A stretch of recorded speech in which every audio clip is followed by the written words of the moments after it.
ওং নমঃ ভগবতে বাসুদেবায়। শ্রীমদ্ ভগবদ গীতা তৃতীয় অধ্যায় কর্মযোগ। হরে কৃষ্ণ। আজ আমরা কর্মযোগের 31 নম্বর শ্লোকটি শুনব।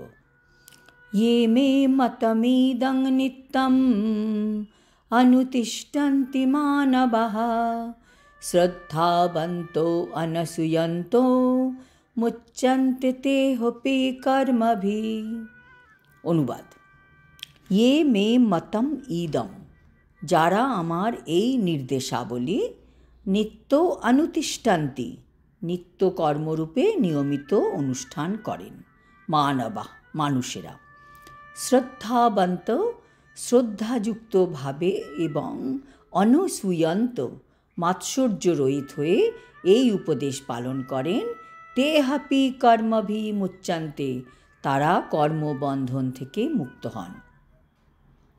তাৎপর্য: পরমেশ্বর ভগবান শ্রীকৃষ্ণ বলছেন যে যারা আমার এই নির্দেশ অনুসারে কর্তব্য কর্ম অনুষ্ঠান করেন তারা কর্মবন্ধন থেকে মুক্ত হন।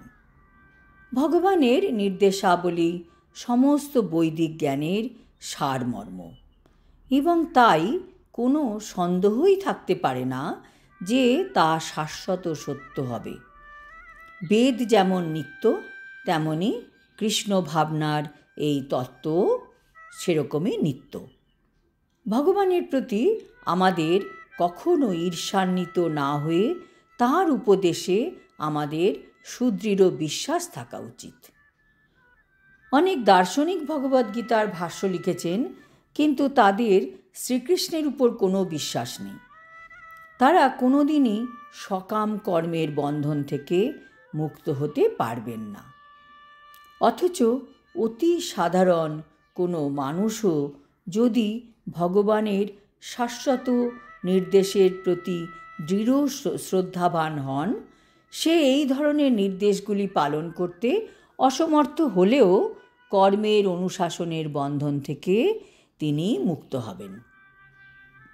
যখন কোনো মানুষ ভক্তিযোগ সাধন করতে শুরু করেছে, তখন সে শুরুতে ভগবানের নির্দেশ পরিপূর্ণভাবে পালন নাও করতে পারেন, কিন্তু যেহেতু সে এই পথের কোনো সন্দেহ করে না এবং নৈরাশ্য ও ব্যর্থতার কথা ভাবে না, তারা অবশ্যই শুদ্ধ কৃষ্ণ ভাবনার পর্যায়ে উন্নতি হবেন।